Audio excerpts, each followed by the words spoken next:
Everybody, this is John from Pioneer Nexus MTG coming at you with another quick replay game video of Temur Rhinos. So, a little bit of housekeeping. We are going to be cleaning up some old videos. So this is probably, gameplay is probably a month old, so it doesn't include anything from March of the Machines, but that set really so far hasn't made a ton of influence on Modern. At least in terms of the tier decks. There are some brews and some people toying with some of the battles and such. So not really a whole lot of change to the current meta, so I still feel these gameplays things are relevant. I have a couple more videos of this ilk where we're going to be doing some old gameplay stuff. Get that out and about, and then what we're going to be working on long term is a combination of working on the deck guides for some of the lesser known modern decks, obviously, as there's a ton of them out there right now, along with some quick gameplay videos for those. And then along with those, we're going to be trying to focus on one particular tier deck at a time, kind of doing a thorough breakdown of learning how to play the deck, sideboard guides, mulligan guides, etc. It is going to be from the perspective of newer to middle of the road players. It's not going to be an expert guide level by any means, as this is more of a general modern channel than locking down on a specific deck. If you like locking down on a specific deck, we do have a channel for Modern Burn, but other than that, we're just kind of doing a beginner to intermediate guide for each tier deck, in addition to doing the quick guides for the random decks that pop up, things that haven't been covered yet. And we have a whole plethora of them. I think I have like 40 or 50 decks that I've written down that still need covered, and a little bit of gameplay along with them. Along with that, on the back end, we have a ton of old videos that we're working on updating the titles, thumbnails, and descriptions for. So I'm sure a lot of you don't care about that. You're just here for the Rhinos video. But for those of you that do, are regulars to the channel, that's kind of what's going to be going on over the next several weeks to several months. So Temur Rhinos, obviously tier deck. Deck that I thought we had a lot more play on the channel than we did, but fairly simplistic in its execution. You're trying to cast Shardless Agent or Violent Outburst. Some variants also play Ardent Plea. Basically, you're playing the cheap Cascade spells, cascading into guaranteed Crashing Footfalls. Crashing Footfalls puts 2 4/4 Rhinos into play. And then you're just kind of playing this tempo deck otherwise. You play things like Seasoned Pyromancer to redraw some of your cards. You also have things like Force of Negation to buy you some time or disrupt your opponent's combos or whatever is going on their side of the field. Brazen Borrower, both as a flash threat and an ability to bounce anything that's a hate permanent, especially game number 1, when you don't necessarily have, your anti-artifact or anti-enchantment stuff in. Dead Gone, Fire Ice, these are your ways of getting around the 3 casting cost issue while still having enough early interaction for things like Ragavan and Burn and other tribal decks. Also, one of the top plays of this deck is turn 2 Fire Ice, tap down a land into turn 3 Rhinos. One way to play around counter spells this deck has access to. A couple copies of Subtlety to deal with annoying planeswalkers, especially large Murktides. I know that's a creature, and Teferi Time Raveler is a card that sometimes you need to buy a turn away from. Also fits in the backup plan that we'll talk about in a minute. And then 4 copies of Fury. It deals with a lot of annoying things, planeswalkers, low to the ground creature decks, decks like Yogg and stuff. The rest of the deck, sideboard, Mystical Disputes, because you need to fight over your counter spells. I know of a lot more of the recent varieties of Rhinos has been moving Mystical Dispute to the main deck because there's been a lot of blue decks in the format. 3 copies of Blood Moon. While you are a 3-color deck, you don't have really stringent color requirements. Basically, you fetch 1 basic island, you fetch 1 basic forest. You can cast almost anything in your deck under a Blood Moon, the sole exception being your sideboard endurances. Speaking of endurances, these are kind of a pseudo-split card. Obviously very good against any type of graveyard nonsense, Murktide, Delving, Dredge, Living End, those kind of things. Also as a threat you can bring in to kind of play this pseudo-flash game.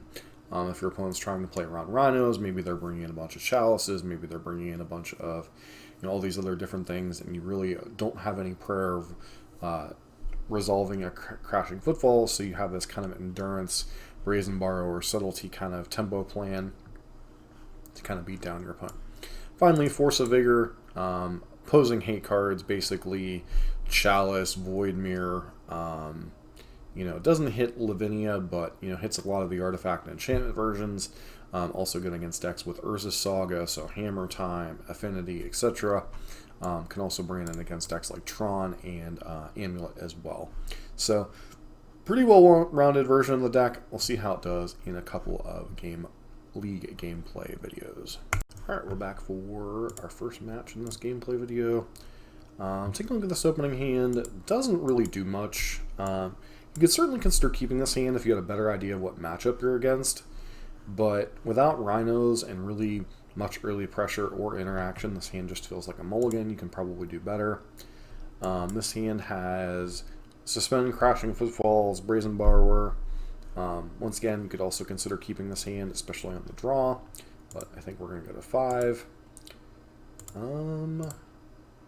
This hand, at this point, you really have to keep. Probably put back a Force of Negation, maybe double Force and just keep the interaction. We choose Brazen Borrower, Brazen Borrower. Nope, put back the 2 forces. Okay. Opponent goes turn 1, Giver of Runes, so likely up against Hammer Time. We draw Rhinos like a professional, kill the Giver of Runes. Could potentially have waited, but you know they do have Blacksmith skill and whatnot.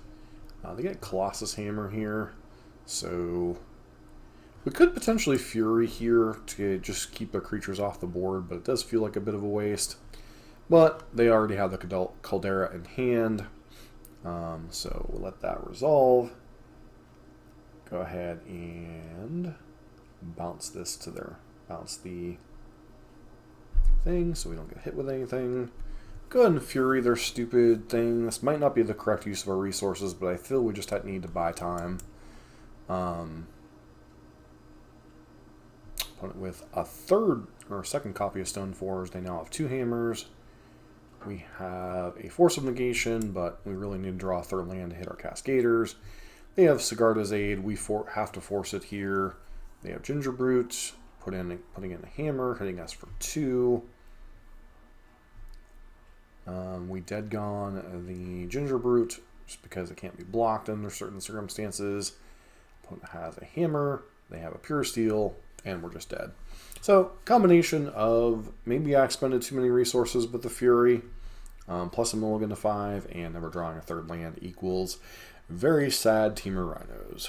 Alright, sideboarding. It looks like I boarded out the Force of Negations, brought in the Force of Vigors, also boarded out 1 Brazen Borrower, and the 2 Subtleties for it looks like Blood Moon. I'm not entirely sure about the Blood Moon plan. I know they have sagas. They don't have all basic planes, as you know. We saw Hallowed Fountain out of them game number 1. So, for on the Force of Vigors and such, whether that's the correct thing, I'm not sure. Or the Force of Vigors definitely are the correct thing. Whether boarding out Negation is correct. Now, their deck really only has like 8 to 10, 8 to 10 relevant non-creature spells with a Colossus Hammers and Sigarda's Aids. Sometimes they have Open the Vaults and stuff, but a lot of their deck is creatures, so Force of Negation just made sense to board out. Okay, we are on the play. We have a hand with a bunch of interactions, so I think we can probably keep this one. Dead Gone into Fire, into Seasoned Pyro, so I think this hand's a keep. Obviously, you might want to mulligan towards Rhinos quickly, but Rhinos get rather easily outclassed here. We just fetch, get a Triumph, I presume. Go ahead and do this. Plays out Stoneforge. Getting Colossus Hammer. Opponent doesn't attack, which is just like wrong on so many levels.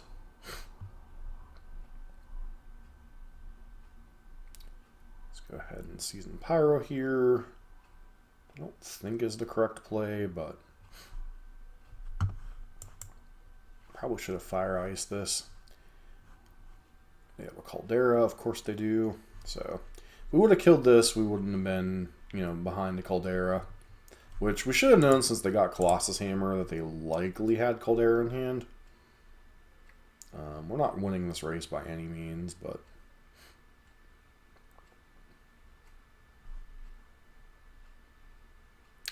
Plays a Sigarda's Aid.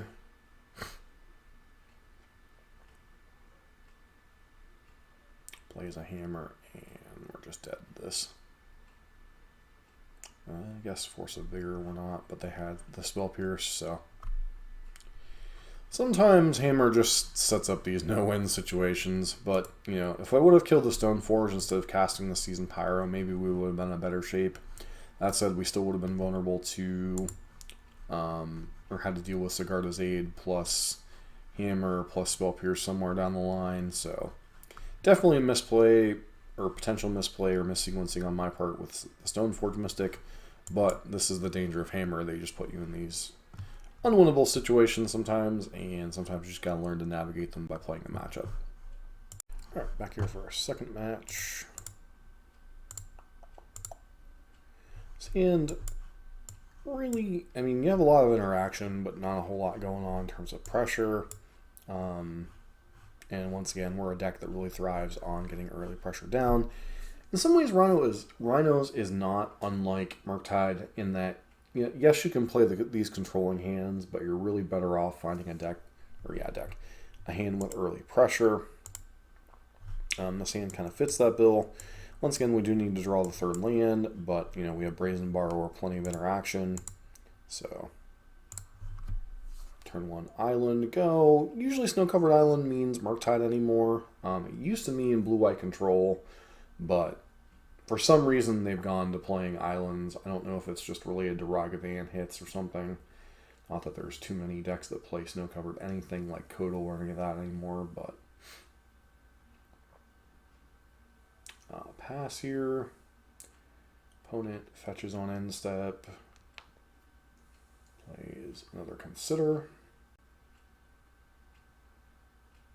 They play Iteration into Dragon Rages. We go ahead and Dead Gone here. Suspend the Crashing Footfalls and pass. We're a little bit choked on mana. Opponent plays Shredder into Monkey, holding up presumably Spell Pierce here, but go ahead and cast Dead Gone to get the Spell Pierce out of their hand.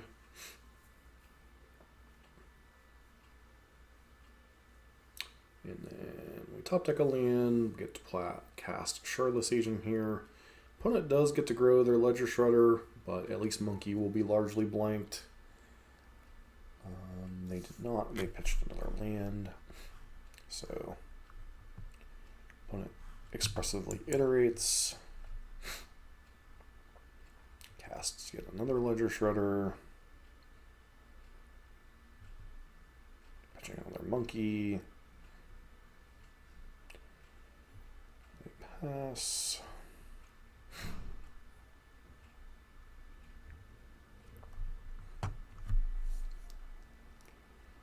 Go ahead and swing with the Rhinos. Our opponent chump blocks.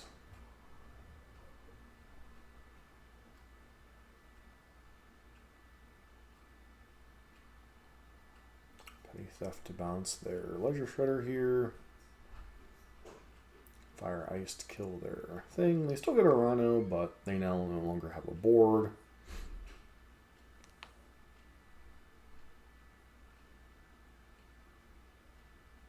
Force of Negation should pretty much cinch this. The only card that kind of matters is Odawara does buy them a lot of time, unfortunately. But we'll just cast Seasoned Pyro. Another Outburst. So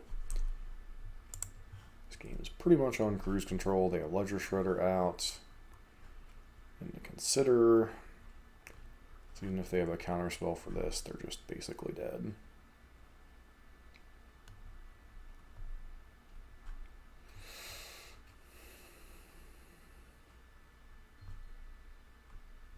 Of course they do.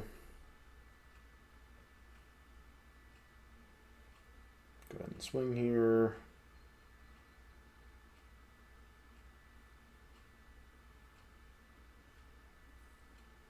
And opponent concedes.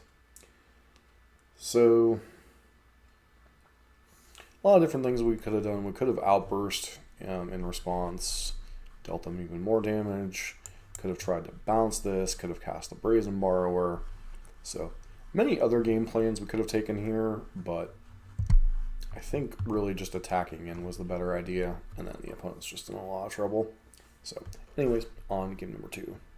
Alright, so we brought in the 4 Endurances and the 4 Mystical Disputes over 4 Force of Negations and 2 Subtlety, 2 Fury.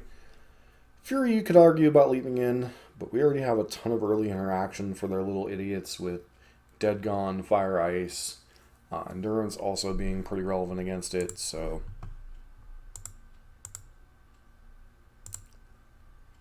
opponent Sand is very reactive, but probably fine for the matchup overall. Turn 1 DRC, go. Okay, we draw Endurance, which isn't terrible. Let's go ahead and Dead Gone this. It'd have been incorrect to do that right away in case they had like a dashing monkey, but really wanted to play around counter spells as much as possible. With Consider here, no reason to consider or to deal with that. I choose to attack this iteration, which may not have been correct, but alright, so we just play Land Pass, presumably the ability to cast Endurance here on end step. Could just go with Brazen Borrower too, or just it looks like I go for Do Nothing. Play around Blood Moon a little bit here, getting the Forest. It's unlikely they left in Blood Moon against us or brought it in, but it is a possibility. Brazen Borrower, lets that resolve, presumably just dies to an Unholy Heat or a Bolt. So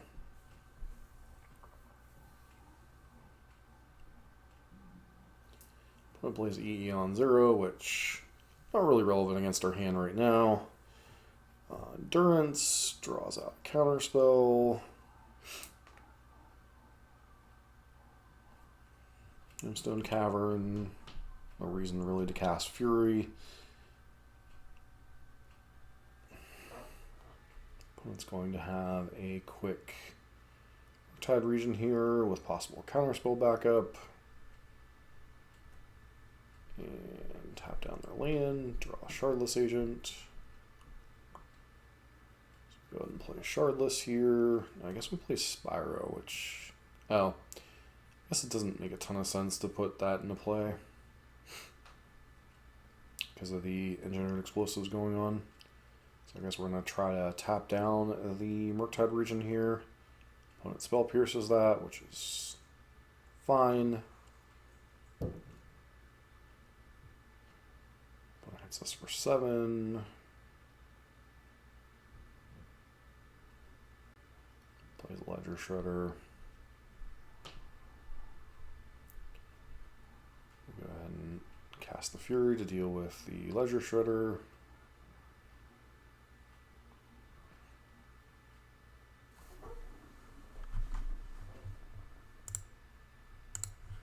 At this point, we're basically on Brazen Borrower or bust.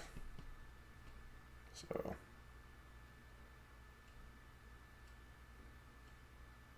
apparently we should have cast the second Endurance during their upkeep.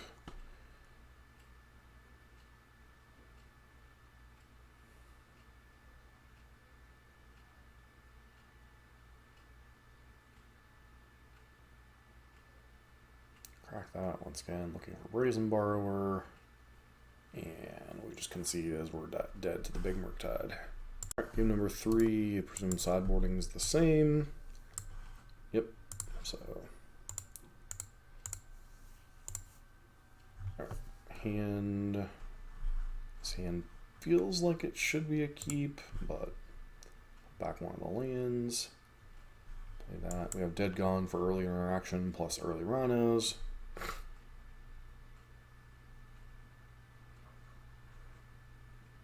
With turn 1 DRC.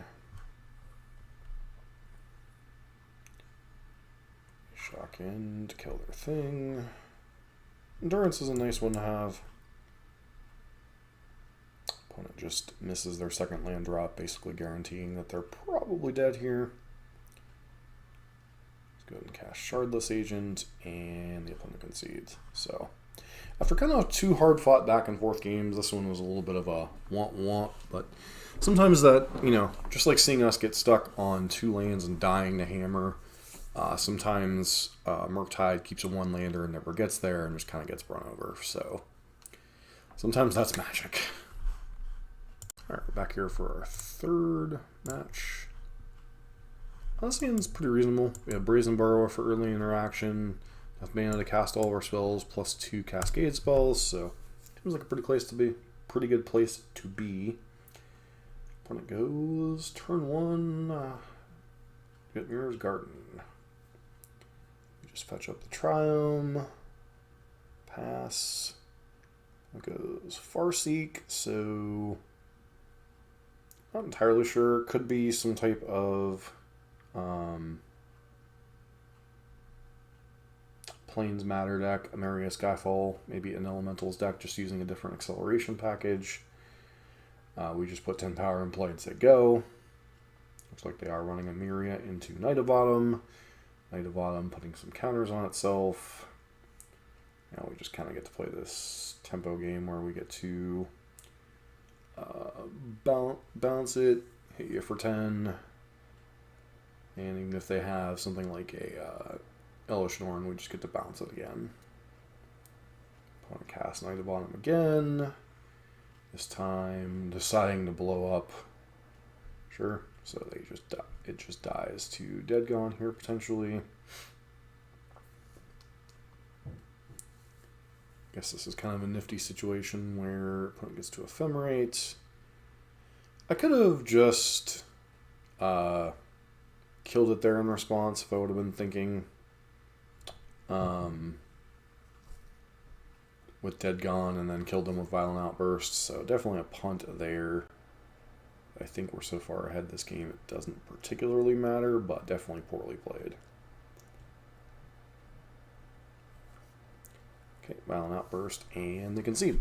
So the nearest thing we can figure is obviously they're an Emeria deck with Plains Matter kind of stuff. With Ephemerate, so you're figuring like maybe Elementals or something similar to that. They likely have something like Elish Norn, so get on with the sideboarding. Alright, sideboarding, we've boarded out 1 Force of Negation and 2 Dead Gones for copies of Blood Moon.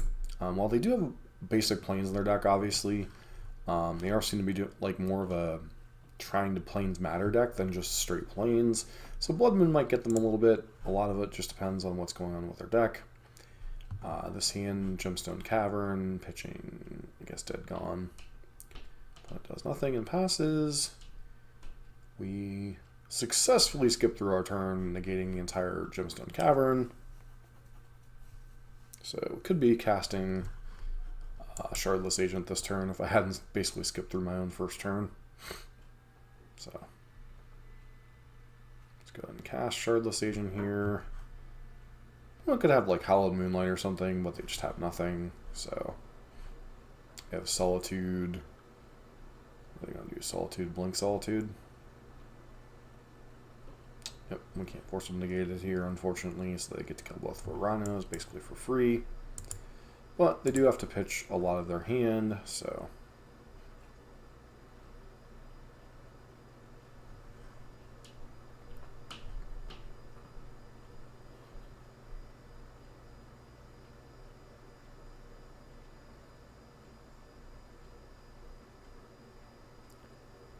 alright, so we just have Fire Ice available as well as Brazen Borrower here.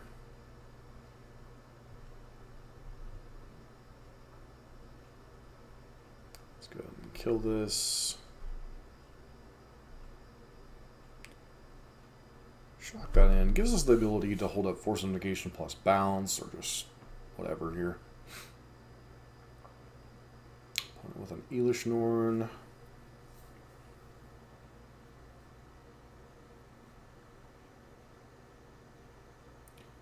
Bounce it. Hard cast. Brazen Borrower here. Does make our Furies considerably weaker, but I think you can set up a play of hard cast Fury, tap down Elish Norn, hit them for 9, and then We just have a lot of outs at this point.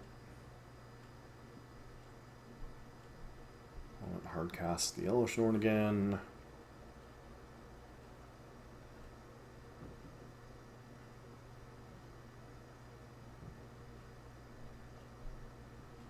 I guess I decide that I'm suiciding in here to kill this Elishnorn with Fire Ice. Yeah.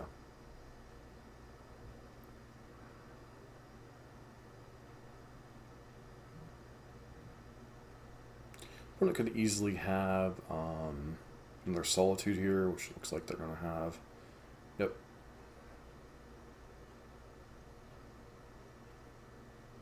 So I just decided to cast Fury here instead of Shardless Agent.